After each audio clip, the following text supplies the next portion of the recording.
Hello and welcome to Edukemi's YouTube channel. My name is Harsh Singh, and in this video we shall discuss the featured news for 14 September 2021. The featured news for today is on Women Reservation Bill.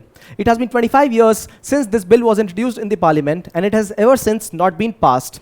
Now, every society is judged, every civilization is analyzed by the kind of treatment it gives out to its females. Now, leave apart the kind of treatment, let us talk about the representation of women. Women representation in India, especially at the helm of affairs, at the political think tanks, at places where there is important debates, at places where law is passed, our parliament, our state legislature, is dismal, to the proportion that only 11 to 14% females are represented in the parliament, 11% in Rajya Sabha and around 14% in Lok Sabha. 200 countries around the world, if we rate the number of countries, the proportion of females in the parliament, in their own parliament, we will understand that India is around 150s. India is at the position of around 148 out of around 190 plus countries. This is the dismal state of affairs of representation of women in the country. And therefore, we had attempted that women reservation be given so that women voice is represented in the parliament, right? Now, this attempt failed. The attempt was such that there be 1/3 reservation for women, not only in the parliament, but in the state legislature as well. Right? Now, there was also a clause where the scheduled caste, scheduled tribes also would be able to have 1/3 reservation in their own community, in their own reserved seats for females. And the bill also had a sunset clause. That means the act would cease to exist after 15 years of its execution. So these were the important components. But yet, it was not passed. Though the bill was not passed, there are very important and compelling factors, compelling reasons which ensure that women participation is mandatory for around the world, and in specific our country. Now, our country claims to be the largest democracy in the world. Women form almost 50% of the population of the country, and women must be represented. There must be voice of women represented. So this is first and foremost a moral, ethical claim of the people, that since we are a democratic country, we have to have participation of females. This is point number one. The second one is critical mass. Now, for women to be able to represent their issue, there must be adequate number of females, right? How will people be able to listen if only one person is speaking in a strength of 543 in the Lok Sabha? We have seen how and what kind of chaos happens in Lok Sabha. Presently, we have around 75 females in the Lok Sabha, and what we need is a greater critical mass so that they are able to represent the problems that they face. What about domestic violence? Will a man be able to speak about domestic violence when man is the one who is instituting this?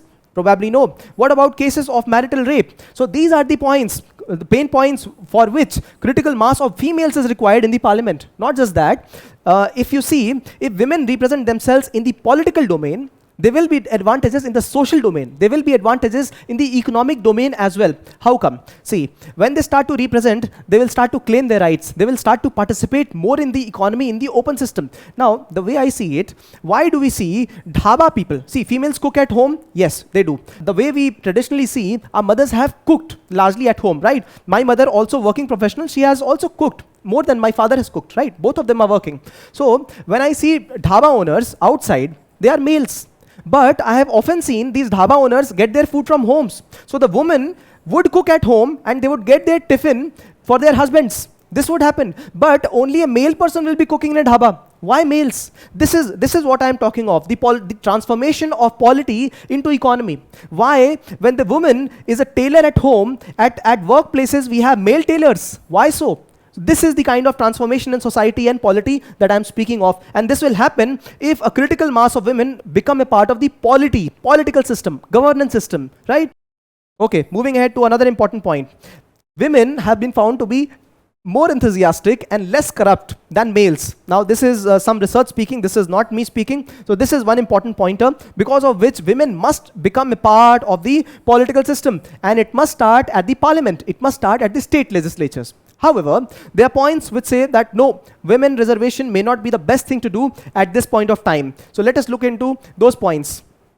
Oh, there are 6 of them. There are more than those 4 valuable points, and probably this is the reason that we do not have women reservation as of now. Now, the first point it says is the lack of political consensus. The political parties are not ready to share their power. The male hegemony, the male supremacy in society. They say that what we have right now is good. The system in which male is the one who is presiding over situations is good, right? The second one is stereotypical gender perceptions. All of us have perceptions, some or the other perception.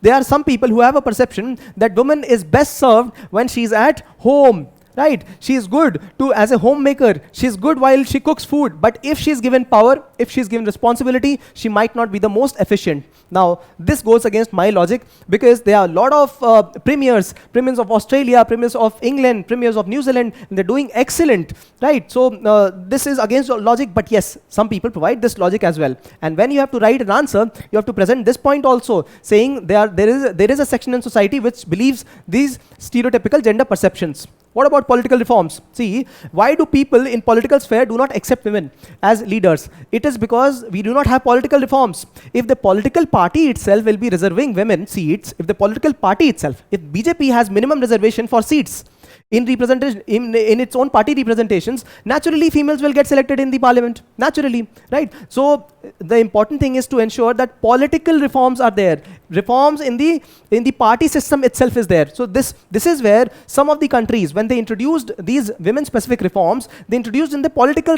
system, the concerning political party. One good example is France, and this is how accepting women at the parliament became very easy. Right? So this is one good reform, but right now it is a challenge, political reform. Voters' right to choose. There are people who say, why are you restricting my choices? Why are you restricting me amongst women candidates only? So this is a natural logical flow to their own choice, right to choose. Women's ability. There are people, and women-specific people, they are saying that why are you questioning my ability to get into the parliament by myself? Why are you giving me reservation? This is another pointer.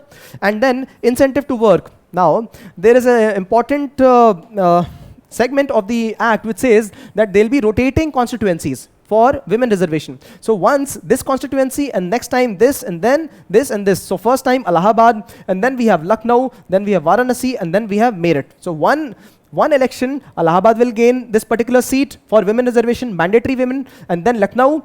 In the next, mandatory women Varanasi, and mandatory women in Meerut, one by one, in one of the elections. Now, suppose it was the fourth election here, and fifth election again to Allahabad. And here there was a male person, and this was a female person, woman. What incentive will there be for this male person to work? He knows that next election, it will be a woman who will be taking up the position of this particular constituency. Why should I work? When he knows that he can't even stand in elections. So incentive to work is not there. These are 6 points. Some of them are actually logical. So all you got to do is remember these points. Getting back to our featured article, now, when everybody is providing rational, reasonable points, then what is the way out? The way out is innovation. The way out is to handle this situation with care.